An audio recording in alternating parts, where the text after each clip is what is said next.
America சென்ற பிரதமர் நரேந்திர மோடிக்கு இந்திய வம்சாவளியினர் உற்சாக வரவேற்பு. அமெரிக்க அதிபர் ஜோ பைடனை சந்தித்து பேச்சுவார்த்தை. ஐநா சபையிலும் முக்கிய உரை நிகழ்த்துகிறார் பிரதமர் நரேந்திர மோடி.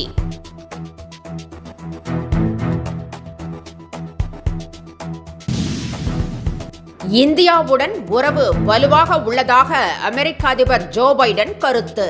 ஒவ்வொரு முறையும் இருவரும் சந்திக்கும் பொழுது இருதரப்பு உறவுகளை மேலும் வலுவடைய செய்யும் முறையை கண்டறிவதாக ஜோ பைடன் எக்ஸ் தளத்தில் பதிவு.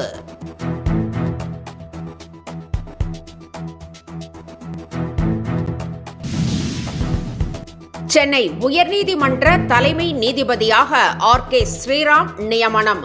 கொலீஜியம் பரிந்துரையை ஏற்று குடியரசுத் தலைவர் திரௌபதி முர்மு ஆணை.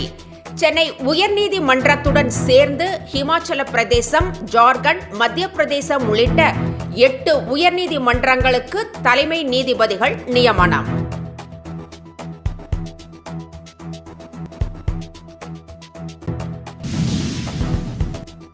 நெடுந்தீவு அருகே 3 படகுகளில் மீன்பிடித்துக் கொண்டிருந்த தமிழக மீனவர்கள் 37 பேரை கைது செய்த இலங்கை கடற்படை. எல்லை தாண்டி மீன்பிடித்ததாக புகார்.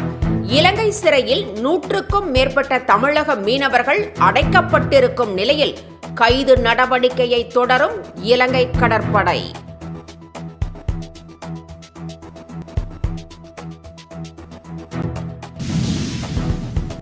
தமிழகத்தில் கஞ்சா புழக்கத்தால் குற்றச்சம்பவங்கள் நாள்தோறும் அதிகரித்து வருவதாக இபிஎஸ் குற்றச்சாட்டு.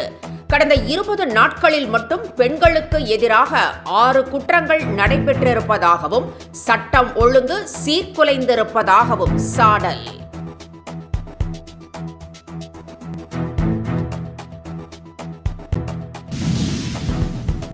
அதிமுக இணைப்பு என்ற பேச்சுக்கே இடமில்லை என இபிஎஸ் திட்டவட்டம்.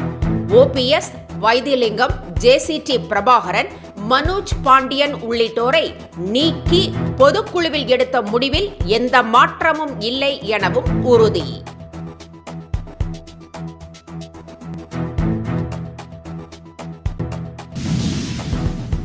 குண்டூரில் உள்ள தசாவதார வெங்கடேஸ்வர சுவாமி கோவிலில் இன்று முதல் 11 நாட்களுக்கு தவம் இருக்க போவதாக ஆந்திர துணை முதலமைச்சர் பவன் கல்யாண் அறிவிப்பு. திருப்பதி பிரசாதத்தில் விலங்கின் கொழுப்பு சேர்த்த கடந்த கால ஆட்சியாளர்களின் பாவங்களை கழுவ தனக்கு சக்தி கொடுக்குமாறு கடவுளிடம் பிரார்த்தனை செய்ய இருப்பதாகவும் எக்ஸ் தளத்தில் பதிவு.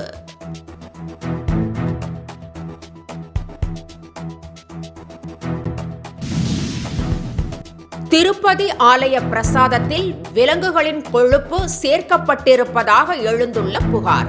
கோவில் புனிதத்திற்கு ஏற்பட்டுள்ள களங்கத்தை துடைக்க குடமுழுக்கு நடத்த திருப்பதி தேவசம் போர்டு முடிவு செய்திருப்பதாகவும் தகவல்.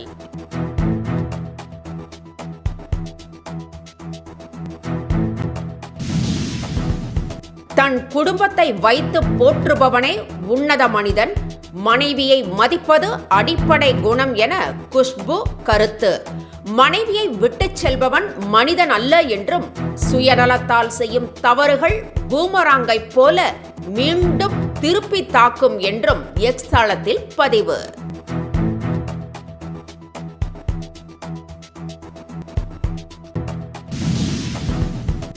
இலங்கையில் அமைதியாக நடந்து முடிந்த அதிபர் தேர்தல்.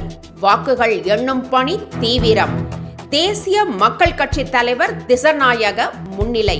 முடிவுகள் இன்றே வெளியாகும் எனவும் தகவல்.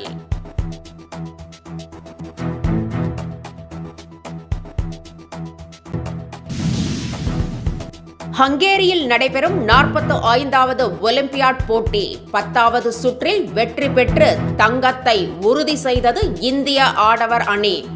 மகளிர் அணியும் தொடர்ந்து முன்னிலை.